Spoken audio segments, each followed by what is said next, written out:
Infraestructura natural, estamos hablando de un sistema interconectado de diferentes componentes ecosistemas que brindan servicios ecosistémicos. ¿Y a qué nos referimos con esto?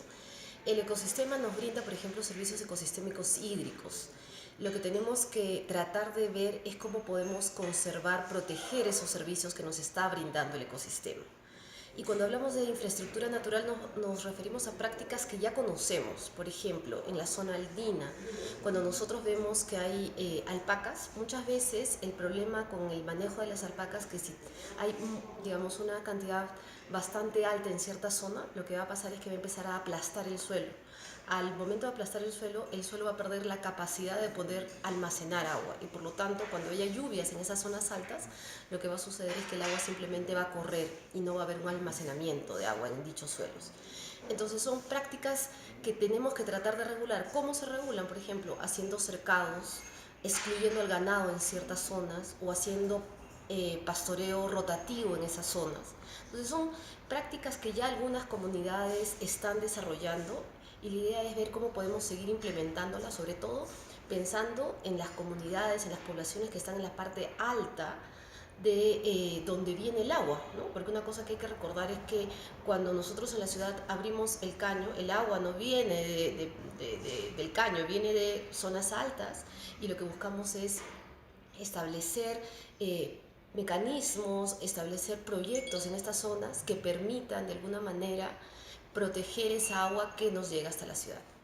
Ya hay algunas iniciativas que se han dado, sobre todo del sector saneamiento. La SUNAS ha establecido que de manera obligatoria todas las empresas prestadoras de servicios de saneamiento incluyan como una parte del financiamiento que van a realizar en el sector que ellos tienen, que se realicen proyectos de mecanismo de retribución de servicios ecosistémicos. Es decir, las EPS están autorizadas por la SUNAS para poder recaudar tarifas por mecanismos de retribución de servicios ecosistémicos que va a ayudar a financiar este tipo de proyectos en las partes altas de donde viene el agua. Y la idea es que este tipo de mecanismos de retribución de servicios ecosistémicos que ya se desarrollan en el sector saneamiento también se puedan desarrollar en otros sectores. ¿Por qué? Porque el agua es fundamental para todas las actividades. Sin agua, obviamente, no puede haber muchas de las actividades que se desarrollan. La SUNAS es consciente de que si hay un agua mucho más limpia, por ejemplo, si hay una agua donde hay un control de sedimentos, va a ser mucho más económico para la EPS que tiene que tratar esa agua para que nos pueda dar el agua potable. Pero esto no quiere decir que sea excluyente respecto de la infraestructura gris. ¿Es un complemento? Sí, definitivamente lo que tenemos que trabajar es cómo la infraestructura natural complementa la infraestructura gris. Por ejemplo, cuando hablamos que el Ministerio de Vivienda debe promover plantas de tratamiento de aguas residuales, eso es clarísimamente una prioridad para el Perú. Muchas de las poblaciones en el Perú no tienen una planta de tratamiento de aguas residuales y obviamente eso genera una mayor contaminación, una afectación a la salud de las poblaciones.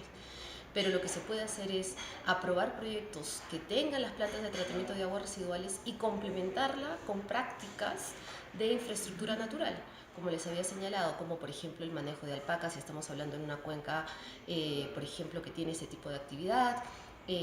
Se pueden desarrollar diferentes, el Estado mismo puede identificar diferentes prácticas que de manera complementaria a la infraestructura gris se puedan dar. ¿Qué proyecciones hay hacia adelante? O sea, ¿en qué momento crees o cuándo crees que vamos a tener más infraestructura natural acá en Perú?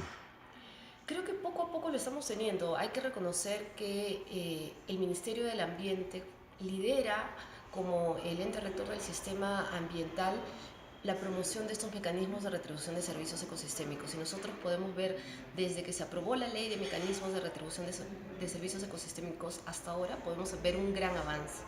Por ejemplo, todo el proyecto que está tratando de impulsar el Ministerio del Ambiente en la región Huancavelica-Ica, ¿no?